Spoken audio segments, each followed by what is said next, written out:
Hello, my name is Indranil Chakrabarty. I'm an associate professor of economics at the National University of Singapore. I've been studying auctions and markets for more than 25 years now, and I have been engaged by Kazi farms to study their egg auctions and to explain to the public how it works in light of some recent developments related to these auctions. I'll try to explain the Kazi farm auctions with the relevant context through a series of 3 videos. In the first video, I will talk about the competitive market that auctions often try to mimic. In the second video, I will discuss the use of auctions with examples from other countries. Then in the final video, I will discuss Kazi farms auctions and their ability to use auctions to raise egg prices for the consumers in Bangladesh. How exactly does a market like that for eggs in Bangladesh work? The egg market in Bangladesh is close to a textbook example of competitive market. But to understand the issue of price fluctuations, we need to discuss short-run market rather than long-run markets. Basically, in a short-run market, some inputs of production cannot be changed.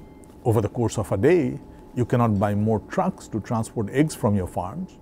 You cannot force your chickens to lay more eggs either. So you may not be able to adjust your output even if the price in the market is high. So what is a competitive market? Competitive market is an ideal market condition. In such a market, there is a market supply that describes how much the sellers would be willing to supply at different prices. If the price is higher, the sellers will supply a larger quantity than if the price is lower. But we'll talk about the short-run market. So for the ease of this discussion, we'll assume that the supply is fixed, even if prices change. This is not unreasonable when you try to understand daily egg prices. Similarly, there is a market demand which describes the quantity that buyers will buy at different prices. If the price is low, a larger quantity will be demanded than if the price is high. There are many buyers, so no single buyer can influence the market. What does short run have to do with competitive markets? In the short run, supply adjustments are difficult. So in the short run, markets may see high prices even if farms stick to their normal methods of selling in the market. The flip side is that if price is low, farms make losses. When sellers offer discount, it is not always that they're making only a lower profit. They could be making a loss and just recovering some of their cost. Let's say for now that the egg market is a competitive market. Do farms decide prices in the short-run competitive market? First, egg markets are not competitive markets everywhere. I'm only claiming that the egg market in Bangladesh is close to a competitive market.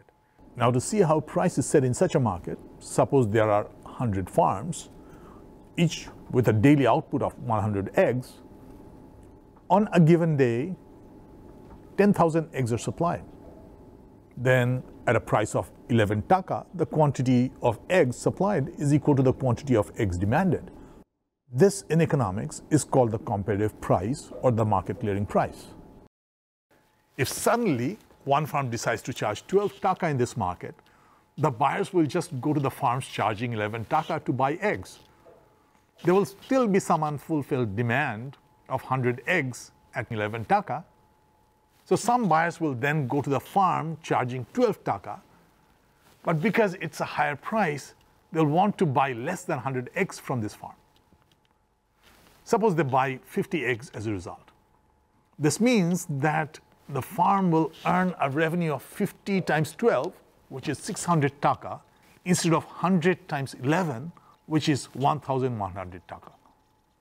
This large drop in revenue discourages farms from increasing their price from the market clearing price of 11 Dhaka.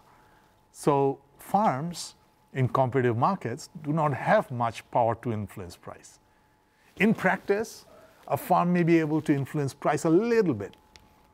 The bigger the market share of the farm, the greater is its ability to influence price. That is why cases that examine price manipulation by farms must look at farms' market share. So if one farm cannot manipulate market price, can multiple farms collude to increase market price? What prevents that? Again, it depends on what their combined market power is.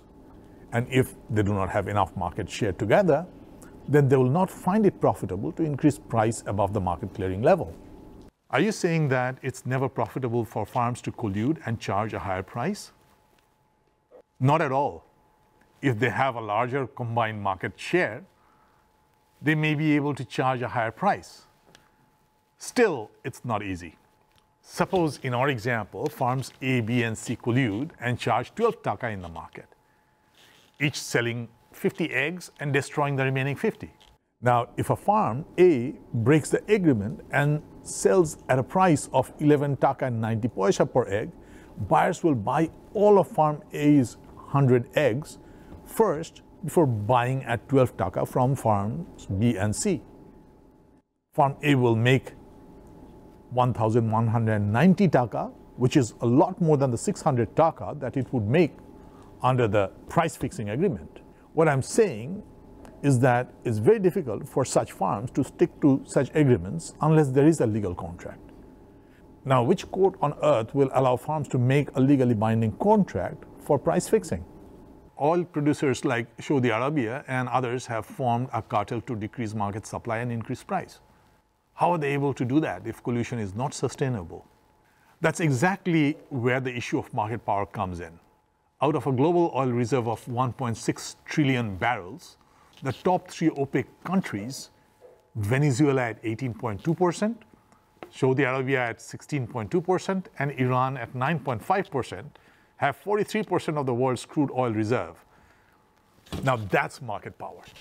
To make matters worse, while most markets make it illegal for their producers to fix prices, there's no international system that prevents price fixing between countries.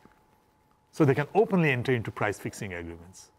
How do we know that whether sellers have market powers in a market?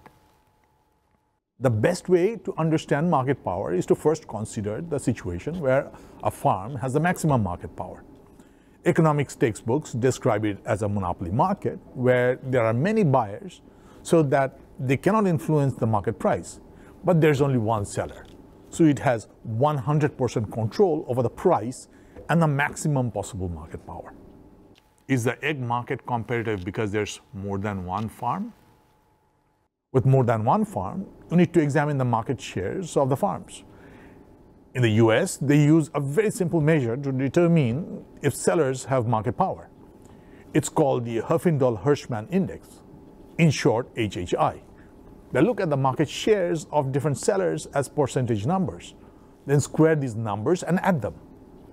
For example, in a market with only one farm that has 100% market share, the HHI index will be 100 square equal to 10,000. That is the maximum concentration of market power that's possible. With two farms, one at 90% market share and the other at 10%, the HHI will be 90 square plus 10 square, so that's 8,200. That is also very high. In the US, you have to have HHI of less than 1,500 in order to be considered a competitive market for all practical purposes. Compare that with the egg market in Bangladesh, where the HHI is less than 30. Where is the market power there? If the market is competitive with very low concentration of market power, and the price is set comparatively at market clearing level, can we say everything is normal and sellers will not charge higher prices? Yes. In that situation, the farms may not have the ability to manipulate price. But that does not mean that prices will not be high. There could be market shocks like what happened as a result of the Ukraine-Russia war. In that case, the only way to ease the situation is through government policies and actions to ease the production and logistic problems. Why can't the government just set a maximum price to protect the consumers? The government can set a maximum price for the market. But if the price is below the market clearing price, there will be excess demand, what we call a supply shortage. And when there is a supply shortage, it often leads to black markets. Even if the government can prevent black markets, there will still be shortage in the market, and that leads to a whole lot of other problems. So the government these days try to avoid setting price ceilings. So what is the bottom line? The bottom line is that you could have a competitive market where nobody is doing anything illegal and still have fluctuating prices because of supply and demand shocks to the market.